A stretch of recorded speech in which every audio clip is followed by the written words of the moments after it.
Vidéo Pokémon aujourd'hui? Ouais, C'est sur qui? c'est sur... Attends, laisse, je vais deviner.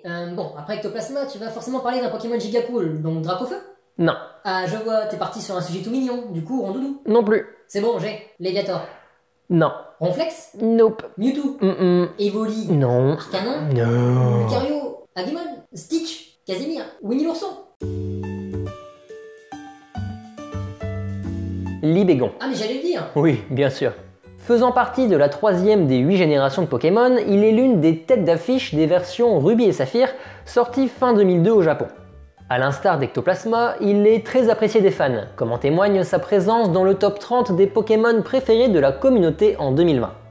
Cette popularité est due en partie à son allure plutôt agréable à l'œil, mais vous commencez à me connaître, elle s'explique également par d'autres aspects hyper intéressants qu'on va aborder dans cette vidéo. Alors, comme d'habitude, vous n'avez qu'une chose à faire, suivez le guide. Alors, la première chose que j'aime faire lorsque je commence mes recherches, c'est m'intéresser à l'étymologie du Pokémon que j'étudie. Ici, pas de grande surprise, Libégon tient son nom de la libellule. Pas de grande surprise. Eh bien si, cette étymologie est en réalité trompeuse, puisque Libégon est en fait basé sur le fourmilion. Les fourmilions sont une famille d'insectes névroptères comptant environ 2000 espèces connues à ce jour. Névro quoi? Névroptères. Pour simplifier, ce sont des insectes qui se distinguent notamment par leurs deux paires d'ailes membranées fortement nervurées et par leurs larves aux mandibules bien plus longues que leur tête. Bon, soit, mais quel est le rapport avec Libégon, me direz-vous? Eh bien, laissez-moi vous présenter Craquenois et Vibranymph, les deux stades d'évolution antérieurs à Libégon.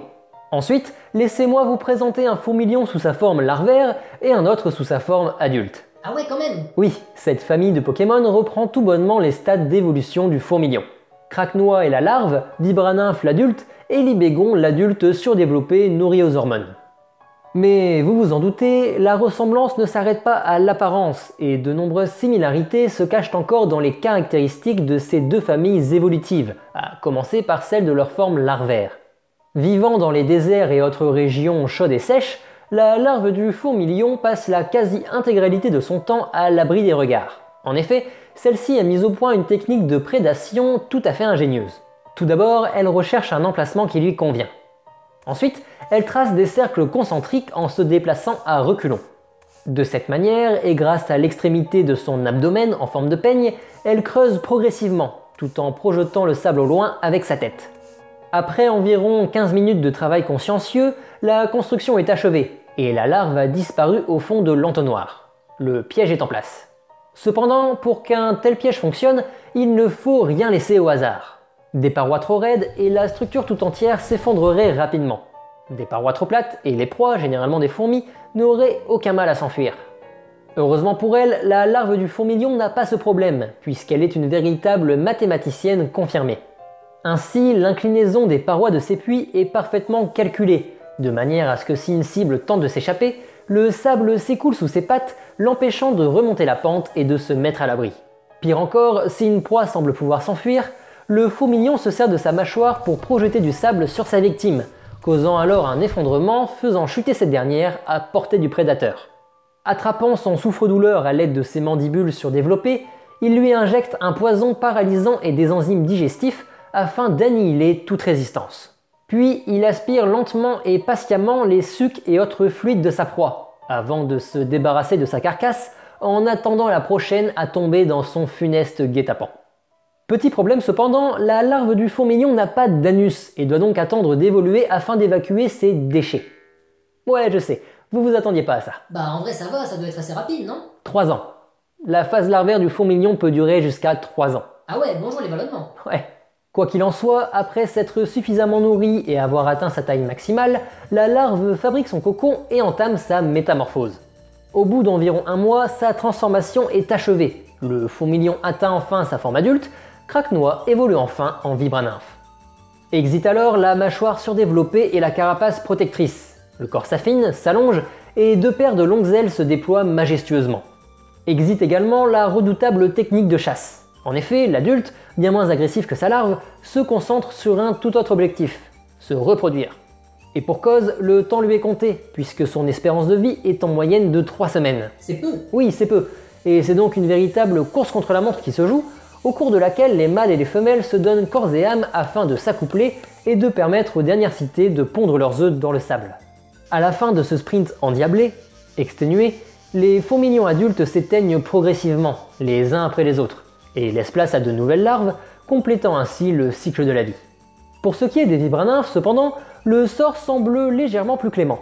Certes, la plupart des individus disparaît au terme de la phase de reproduction, mais certains spécimens plus chanceux, possiblement les plus robustes et puissants, se voient non seulement survivre, mais également évoluer. Dès lors, leur abdomen s'agrandit et change de couleur, tandis que leurs deux paires d'ailes fusionnent, que leurs pattes s'épaississent et que des griffes poussent subitement, donnant alors à leur corps un côté lacertiforme, c'est-à-dire l'aspect d'un corps de lézard. Bien qu'apparemment moins menaçants que les craquenois et leurs mâchoires impressionnantes, les libégons nouvellement apparus n'en restent pas moins des chasseurs hors pair. En effet, si les craquenois sont des mathématiciens, les libégons sont de véritables prestidigitateurs. D'un simple battement d'ailes, ils provoquent des tempêtes de sable qui permettent à leurs partenaires de chasse, les crocoribles, de disparaître et de se tenir en embuscade. Les potentielles proies, perturbées et alarmées par ces tourbillons aveuglants, baissent alors leur garde, laissant aux crocoribles tout le loisir de les neutraliser et de partager leur prise avec les libégons. Cette coopération très ingénieuse est un parfait exemple de relation mutualiste, c'est-à-dire une interaction entre deux espèces différentes qui bénéficient aux deux individus. Et ce concept, on le retrouve également dans le monde qui nous entoure, comme par exemple avec les poissons clowns qui se cachent dans les anémones en attirant en échange des proies pour celles-ci et en faisant fuir certains poissons qui essaieraient de les brouter. Dis donc, c'est vachement animalier comme épisode, ça m'étonne. D'habitude, il y a toujours une partie un peu histoire, folklore, mythologie. Laisse-moi deviner, il y a une deuxième partie dans laquelle tu vas parler de ces sujets-là? Absolument. Laisse-moi encore deviner. Après ma phrase, tu vas répéter absolument et lancer la transition? Absolument. Depuis le début de cette vidéo, on s'intéresse énormément aux liens qui unissent la famille de Libégon et le monde animal. Et oui, comme on l'a vu, Libégon tient son nom de la libellule, même s'il n'en est pas directement inspiré. Mais dans ce cas, ok, on a libellule pour libé, mais le gon, il vient d'où? Eh bien, ce gon, il vient de dragon. Mais pourquoi? Pour comprendre cette étymologie, il faut se pencher sur le nom anglais de Libégon, Flygon, qui vient directement du terme désignant une libellule, dragonfly. Vous commencez à voir où je veux en venir? Libégon est inspiré d'un fourmilion adulte, un insecte souvent confondu avec une libellule qui se dit dragonfly en anglais, dragonfly, dragon, dragon. Attends, tu veux dire que c'est juste un jeu de mots? Plus ou moins, oui. Bon, il y a aussi le fait que certaines libellules sont surnommées sand dragons, les dragons de sable, ce qui explique le type sol dragon de Libégon. C'est tout? C'est ça ta partie sur le côté mythique de Libégon? Je te déteste.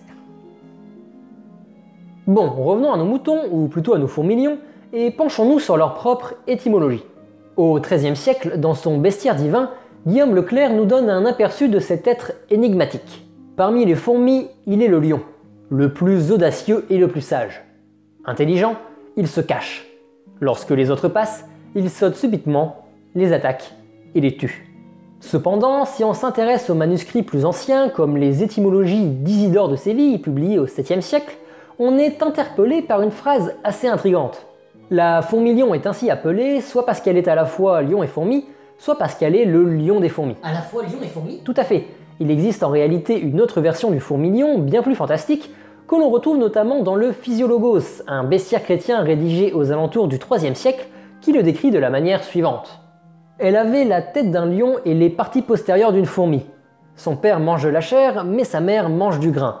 S'ils engendrent une fourmilion, ils engendrent une chose de deux natures, telle qu'elle ne peut pas manger de chair à cause de la nature de sa mère, ni de grain à cause de la nature de son père.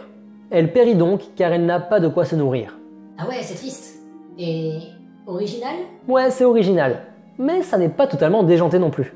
Par exemple, durant l'Antiquité, les Grecs pensaient que les girafes étaient un hybride entre un chameau et un léopard, croisement qui a d'ailleurs donné le nom scientifique de cet animal, Giraffa camelopardalis. Voilà, ça c'est cadeau. Ce côté mythique, presque mystique du fourmilion, on le retrouve également chez Libégon, qui n'est que très rarement aperçu par l'homme avec un grand H. En effet, en plus de voler quasiment plus vite que ce que l'œil humain peut percevoir, il passe la majeure partie de son temps caché en plein cœur d'inapaisables tempêtes de sable. Là, invisible aux yeux de tous, il a été baptisé l'esprit du désert. Ce surnom, il le doit au son produit par ses battements d'ailes, seul bruit perceptible au milieu de ces terribles tornades sablonneuses. En effet, le bruissement d'ailes très mélodieux de Libégon, s'apparentant à un chant féminin, attire régulièrement de pauvres vagabonds envoûtés par cette douce berceuse. Ce comportement roublard fait écho à d'emblématiques créatures de la mythologie grecque, les sirènes. À ne pas confondre avec les sirènes de la mythologie nordique, elles mi-femme mi-poisson, les sirènes de la mythologie grecque étaient décrites comme des chimères mi-femme mi-oiseau. Tapies sur les Sirinum Scopuli, 3 îles rocailleuses de la mer Tyrrhénienne, elles charmaient les navigateurs à l'aide de leurs chants magiques et ensorcelants, faisant perdre aux marins leur sens de l'orientation et les conduisant tout droit au naufrage de leur bateau, venant s'écraser sur les falaises escarpées où les attendaient les séductrices, qui les dévoraient alors sans vergogne. Pour ce qui est des malheureuses victimes de Libégon, celles-ci se retrouvent prisonnières non pas de lopins de terre perdus en pleine mer, mais plutôt de tempêtes de sable déclenchées par l'esprit du désert, qui les surprend alors à coups d'attaques sonores et d'ondes supersoniques, transformant ainsi son chant hypnotisant en une terrible marche funèbre. Ainsi, bien que Libégon tienne son nom d'une confusion entre 2 insectes et son type dragon d'un simple jeu de mots, il n'en est pas moins une créature mythique, redoutable et passionnante, inspirée d'une bestiole fascinante, qui mérite largement sa place dans mon équipe, aux côtés d'Ectoplasma et de Galopa de Galar. C'est la fin de ce 3e épisode de mon équipe Pokémon, j'espère qu'il vous aura plu. On en est à la moitié de cette série de vidéos que je prends beaucoup de plaisir à réaliser, et j'espère vraiment réussir à vous transmettre cette passion et à vous faire découvrir et apprécier des Pokémon tout en vous apprenant des choses sur le monde qui nous entoure. En tout cas, si c'est le cas, pensez à liker cette vidéo et à la commenter et même la partager pour me montrer votre soutien. Abonnez-vous à la chaîne si ce n'est pas encore fait. Nous on se retrouve dans 3 semaines pour une prochaine vidéo. C'était l'Explorator, à plus tard.